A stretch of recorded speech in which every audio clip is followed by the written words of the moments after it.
Welcome back to Guns and Ink. I picked up my new carry gun yesterday. It's the EAA EAA Witness in 40 Smith & Wesson, and it's been raining a lot here in Florida. I poured all day yesterday pretty much. I didn't have a chance to put any rounds through it, so I only got 5 rounds in it right now because the rain's about to roll in again. But I don't know if you can see it or not. There's a water jug right there where my finger is with the target on it. That's the only thing I could get the target to stick to today. Let's go ahead. We're just put 5 rounds through it. I'm going to be at roughly about 10 yards, and let's see how the accuracy is and see if the sights are on. So let's do that, and then we're going to go ahead and do a review on it.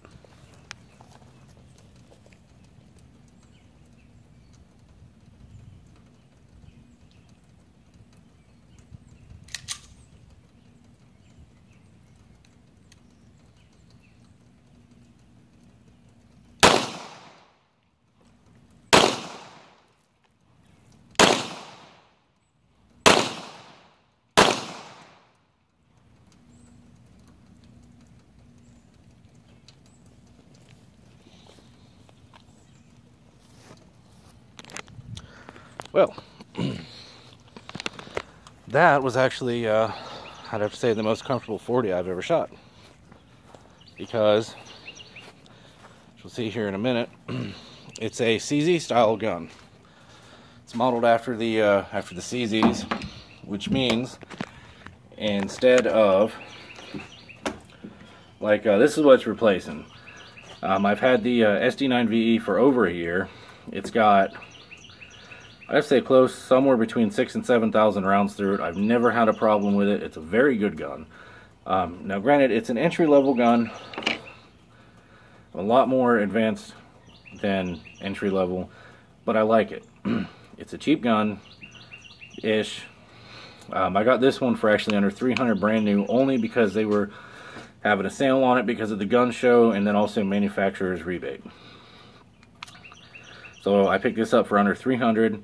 The trigger on it, which this gun is clear, the trigger on it is stiff, it's long.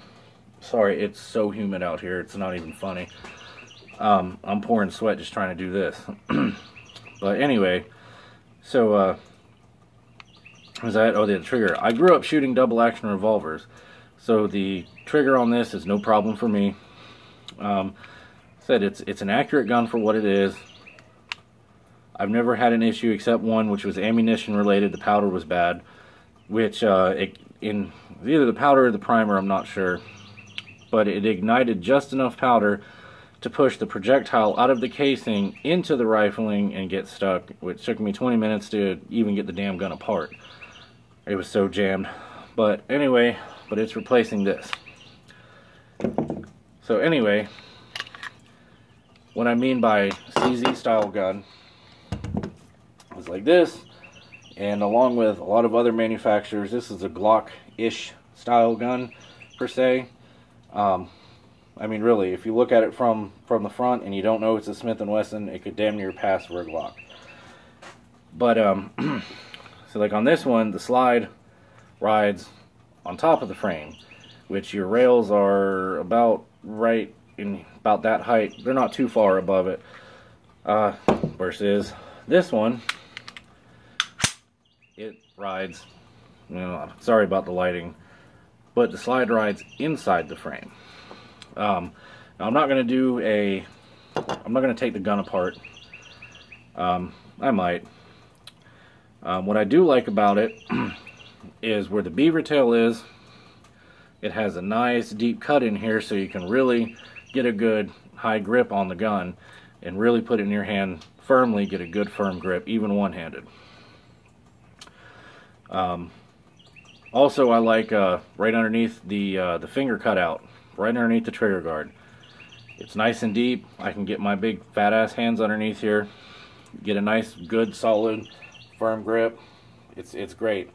I love that. I love the fact that it is a CZ style gun because I love CZs. And with this one, you can get pretty much a CZ operated gun without the CZ price tag. Now granted, this one is a polymer frame, which I prefer the all steel one, but I got this gun for 350 bucks out the door, plus tax, obviously. So which really wasn't a bad deal. They do have an all steel stainless 45 up there that I may get, I don't know yet. Now, oh, another thing I like is a double action pull. It's not as good as a stock Beretta 92. It's, how can I explain it? The first half of the trigger, where it would put the hammer into half cock, where your first click is so smooth. Then it just becomes stiff because now it's trying to cock it the rest of the way, but it's got a clean break. Now this, once you go into single action, it's so much better than a Beretta 92 on the single action. And I can even upgrade this, the trigger, which I'm not because it's a carry gun. It's a defense gun. The trigger works as is, no need to replace it. The sights I like, they're your standard, they're your, can't even get it, but anyway, they're your standard 3-dot Novak sights. The mag release is in a perfect spot. You don't even have to change your grip to release the magazine. God, it is hot, guys. I don't know how many of you guys live in Florida, but it's ridiculous with humidity right now. Damn near got to dry off just to touch the gun. What I don't like about it is where the thumb safety is. Now I can't show it to you right-handed, but the thumb safety needs to be moved back about 2 millimeters, 3 max, and it'd be perfect. Now this, the slide stop / release, because this one is designed, as you can see how big it is, to be a release. Versus on like my SD9, you can see it's just a flat piece of stamped metal, which granted, this one right here, I can thumb it, no problem, because that's how I've trained. I don't, when I insert a fresh magazine, I do not grab the back of the slide and rack it. I don't. Because in that time, that's more hand movements, and especially with beginner shooters, that's more time to insert, flash yourself like this to come back.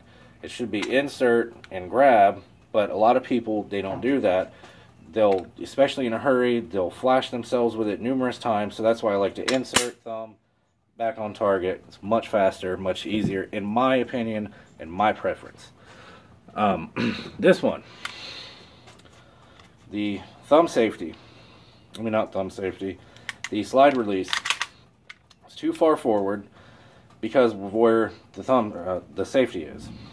So in order to really thumb it on this one, you have to let go of your grip, you have to reposition your hand, close it, and then reposition your grip. See? That's more steps that you have to do. But another way, which is how I'm going to do it, I'm not going to grab the back of the slide, I'm still not, is when you go to insert the mag, come around, use your support hand thumb, and get your, close the slide, and then get your grip. So, do that without the magazine. So you insert, close the slide, have your grip, you're ready to go. I just do not like grabbing the back of the slide. Now, what most people would consider a downfall, which a lot of people contradict themselves in this manner these days when it comes to defensive carry. Because at one point in time it was, if you could carry a 100-round magazine and conceal it, then carry it. Well, now everybody is, oh, what do you need that much capacity for? But how can I explain this without trying to contradict myself here in my words, not necessarily what I mean?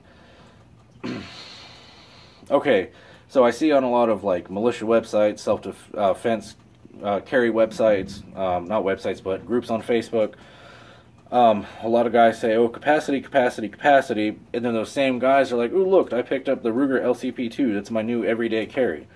That's not a lot of capacity. That's what, 7 rounds? Or 6 plus 1, 7 plus 1, something like that. It's not a lot. I believe in capacity. My SD9 holds 16 in the magazine, plus 1 in the chamber, so that's 17 total. I'm losing 4 rounds with this one.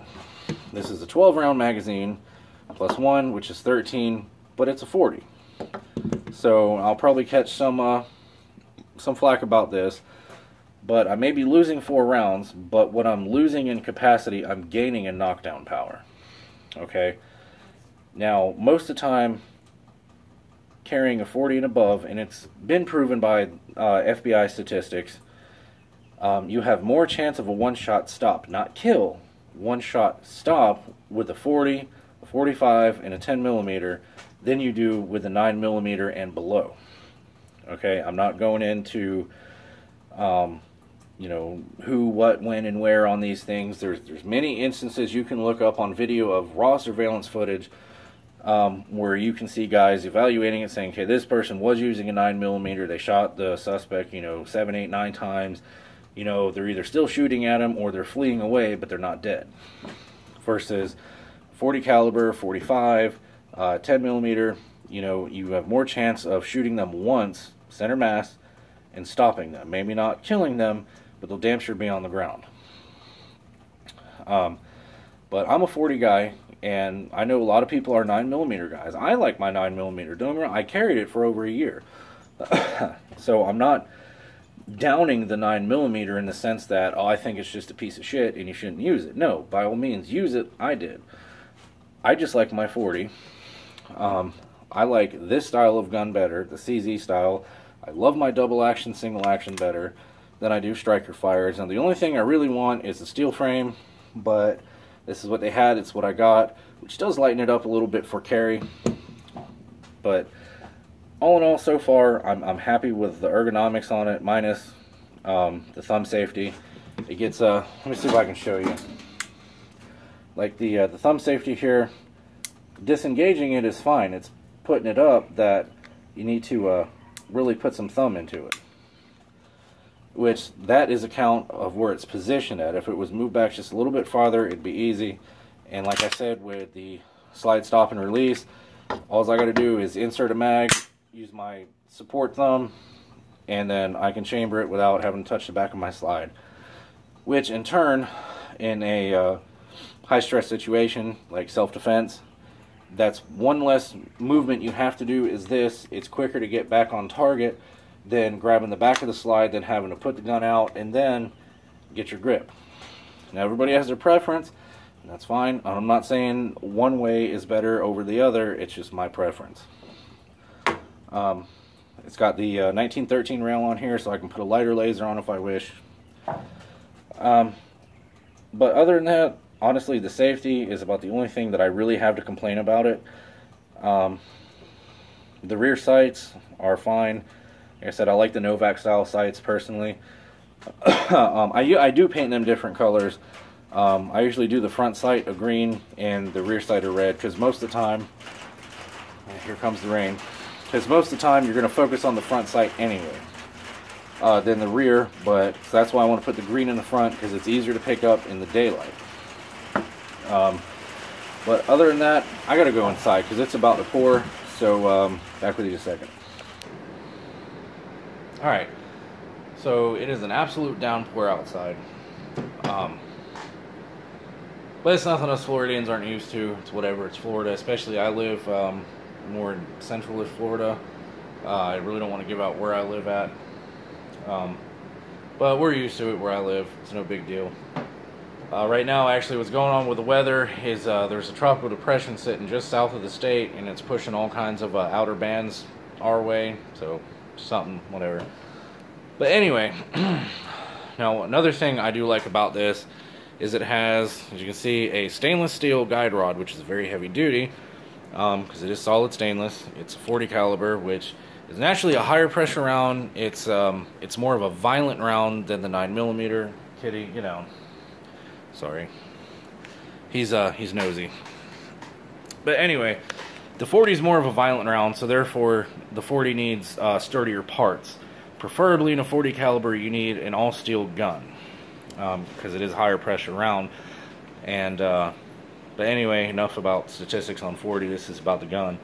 And I also like the fact that it's an uncaptured recoil spring, which like in any Glock style pistols, Glock included, their recoil springs are polymer, which I'm not talking shit about polymer recoil springs, because they work, and in a lot of cases where people put in stainless steel captured recoil springs and guide rods inside of their gun, they start having malfunctions, and they put the polymer recoil spring back in, or the guide rod back in, and it works fine. Because most guns, when they come from the factory, they come from the factory with parts in them that make the gun work. Like, let me see here. Can't see me right here, hardly, so I'm one-handed this right now. But like this, you can see, has the my SD9 has the polymer captured recoil spring and guide rod. It's all one piece, and it came from the factory that way. I'm keeping it that way because it was put there, because that's how the gun works. Okay, because the thing with the polymer guide rods is, if your gun has any sort of dirt or debris in the way, polymer will move around it. Also, if for some godforsaken reason, when your slide comes back, say there's like a little bow in it or something like that, it's not gonna break, it's not gonna stop the functionality of your gun, versus like a steel guide rod. Now, I know you may think I'm contradicting myself, but this came with a steel guide rod. That's what it's meant to work around. This barrel doesn't move, as you can see. I mean, it's got very, very, very little play. Okay, versus, I gotta lock the slide open. This again. Oh, excuse me. Okay, versus like on this one, the barrel moves quite a bit, and it's also, the barrel rocks backwards. Anyway, versus on the 40 that I have, it doesn't. Anyway, it's going to be my new everyday carry. I'm going to put some more rounds through it today in between this rain. I'll probably do another video on it, not so much as a review on the gun. It's going to be a review on the gun itself, but it's going to be an accuracy review. I'm sorry, I'm having a brain fart today. I think it's the weather. But I'm going to do an accuracy review on it, and I am going to have to order a few more magazines for it, because the only downfall is it comes with one, but that's no big deal. The magazines are like 20 bucks a piece. But anyway, guys, you have a great day, and I'll see you next time. Oh, don't forget to like and subscribe, leave me a comment, give me a thumbs up, thumbs down, whatever. I'm game for it all. So you guys have a nice day, and I'll see you next time.